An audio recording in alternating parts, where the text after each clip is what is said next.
জীবনটা একান্তই আমাদের। সুতরাং এই জীবনে কিছু কিছু ক্ষেত্রে সিদ্ধান্ত নিজেকেই নিতে হয়, অন্য কারোর উপরে নির্ভর হতে নেই। আর ঠিক তেমনই সব মানুষের চোখে ভালো হওয়ার চেষ্টাও করতে নেই। এতে করে নিজের গুরুত্বটাও কমে যায় এবং আমরা নিজেকে হারিয়ে ফেলি। এই সব ছোট্ট ছোট জিনিসগুলো আমরা বুঝতে পারি ঠিকই, তবে একটা সময় চলে যাওয়ার পর। নমস্কার, কেমন আছো সবাই? আশা করছি সবাই ভালো আছো, আর আমরাও বেশ ভালো আছি। আমি রিমি। আজকে আমার আরও একটি নতুন ব্লগে তোমাদের সবাইকে অনেক অনেক স্বাগত জানাই। আজকের ব্লগটি শুরু করেছি একদম আমার রান্নাঘর থেকে। সকালবেলা উঠে বাসি সমস্ত কাজকর্ম সেরে বাসি নাইটিগুলো চেঞ্জ করে তারপর ফ্রেশ হয়ে নিয়েছি।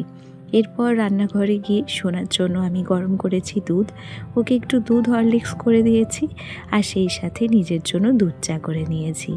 আর তারপর একটু নিজেকে সময় দিলাম, অর্থাৎ বাইরে বসে দুধ চাটা আমি এনজয় করেছি। আমার সবচেয়ে যদি ভালো লাগা কিংবা ভালোবাসার কোনো জিনিস থাকে, তাহলে সেটা আমি চা খেতে খেতেই ফিল করতে পারি, যদি ব্যস্ত না থাকি তো। আর এই চা খাওয়ার সময়টা একান্তই আমার। আর তারপর সোজা চলে এসেছি ঘরে। আসার পরে সুন্দর করে নিচের খাট বিছানাটাকে পরিষ্কার করে নিচ্ছি। আর প্রত্যেকটা দিন বিছানা পরিষ্কার করার সঙ্গে সঙ্গে এই পর্দাগুলোকে আমি কিন্তু ঝেড়ে নিই। মনে ভীষণ ইচ্ছে ছিল, তবে সেই ইচ্ছেটা পূরণ হলো না। আসলে আগে থেকে ভেবে রাখা কোনো কিছুই পূর্ণ হতে চায় না। আমার ক্ষেত্রেও ঠিক সেরকমটাই হয়েছিল। পুজোর সময় ভেবেছিলাম কতই না আনন্দ করব, তা তো হয়েছিল না, তোমরা তো দেখেছিলে। আর নামযজ্ঞ নিয়েও না অনেক ইচ্ছে ছিল, সেগুলোও অপূর্ণ রয়ে গেছিল। আচ্ছা, ভিডিওর এ পর্যায়ে এসে একটা কথা বলি, না হলে তোমরা হয়তো ভুলে যাবে। আমার যে সমস্ত বন্ধুরা এখনো পর্যন্ত ভিডিওটি দেখছো অথচ একটা লাইক করতে ভুলে গেছো, প্লিজ ভিডিওটিতে একটা লাইক করে দিও। আর সেই সাথে ভিডিওর কোথাও কোনো অংশ যদি তোমাদের ভালো লেগে যায়, তাহলে একটা কমেন্ট করো। কেন কি তোমাদের ছোট্ট একটা লাইক আর তোমাদের মিষ্টি একটা কমেন্ট আমাকে আরও নতুন নতুন বন্ধুদের কাছে পৌঁছতে সাহায্য করে। বিছানাটা গুছিয়ে এখন সোজা চলে এসেছি আলনার কাছে। আগের দিন মনে আছে 10 টাকা করে অনেক কিছু কিনেছিলাম, 2-3টে ঝুড়ি, একটা মগ, আর সেই সাথে আরও কিছু। সেগুলো আলনার কাছে রাখা ছিল। কোনো কারণবশত হয়তো ওখানে নিয়ে এসেছিলাম, আলনাটা ওখানে গ্যাদারিং হয়ে রয়েছে, সেজন্য জিনিসগুলো সরিয়ে রাখলাম। আর সেই সাথে হালকা করে ডাস্টিং করে নিয়েছি আমার কসমেটিক্সগুলো। এখানে ছিল শীতের একটা সোয়েটার, আর সেই সাথে মশারিটাকে ভাঁজ করে রেখেছিলাম, সেটাই বাস্কেট ব্যাগে সুন্দর করে ভরে রাখছি। আসলে ছোট্ট ঘর, সব কিছু ম্যানেজ করে রাখতে হয়, তাই যেখানে যে জায়গায় যে জিনিসগুলো থাকে তাকে ঠিক সেইভাবে ভাঁজ করে রাখার চেষ্টা করি। আচ্ছা, আজকে কয়েকটা বিছানার চাদর, বালিশের কভার কাচা হয়েছিল, আমার শাশুড়ি মা কেচে রেখেছিলেন, সেটাই মেলতে আসছিলাম। হঠাৎ করে একটু আকাশের দিকে চোখ পড়েছে, কত বক খেলা করছে দেখেছো, কি যে দারুণ লাগছিল। আমি ঝটপট ওটাকে ক্যামেরাবন্দি করে রেখেছি, আর সেটাই তোমাদের সঙ্গে শেয়ার করলাম। এখন আমি চলে এসেছি ছাদে। তোমরা কিছু নতুন জিনিস খেয়াল করেছো? আগে এই ছাদে কিন্তু সিঁড়িঘরটা গাঁথা হয়েছিল না, এখন এই কয়েকদিন হলো সিঁড়িঘরটা তোলা হয়েছে। ছাদে কাজও চলছে। আচ্ছা, গল্প করতে করতে 2টো বিছানার চাদরই কিন্তু এখানে মেলে দিয়েছি। শুধু বিছানার চাদর নয়, আজকে যেহেতু বালিশের কভারগুলোও কাচা হয়েছে, সব কিছুই এখন ছাদে মেলে দেব।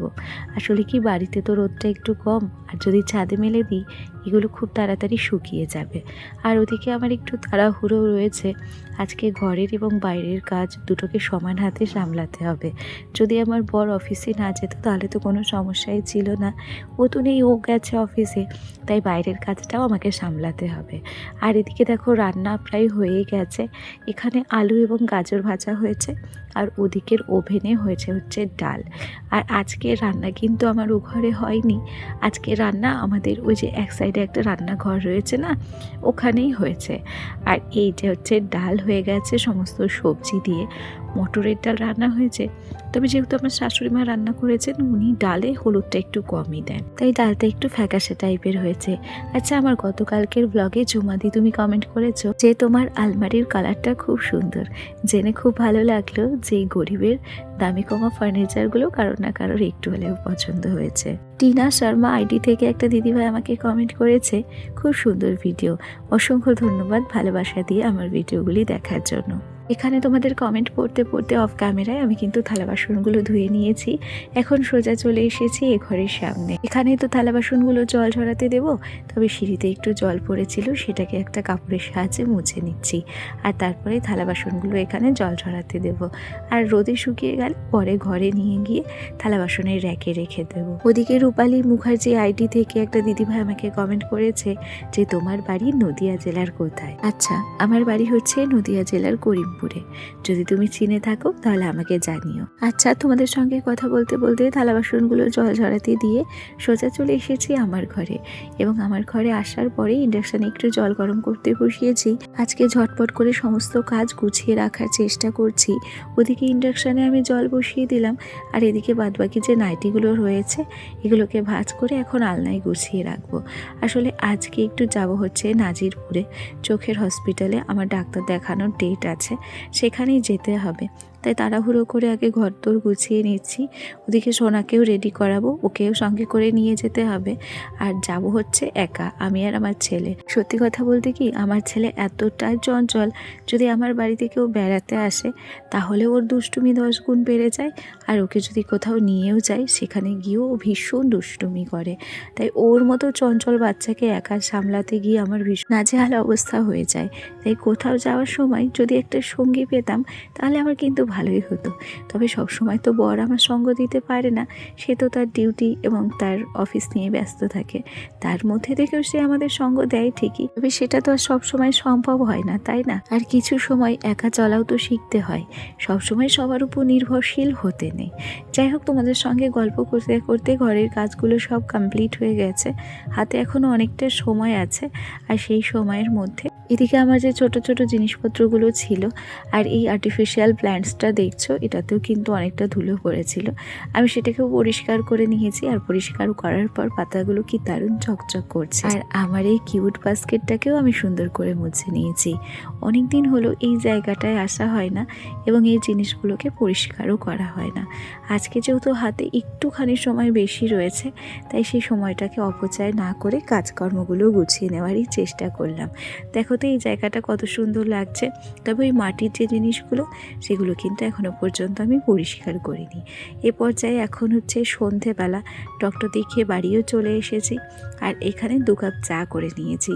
আজকে এসেছে হচ্ছে আমার ভাই, ওর জন্য 1 কাপ চা এবং আমার জন্য 1 কাপ চা নিয়ে নিয়েছি। চলো, আমার আজকের ভিডিওটি তাহলে এখানেই শেষ করছি। আগামীকাল আবার দেখা হবে নতুন একটা ভিডিওর সাথে। ততক্ষণ পর্যন্ত সবাই ভালো থেকো। টাটা সবাইকে।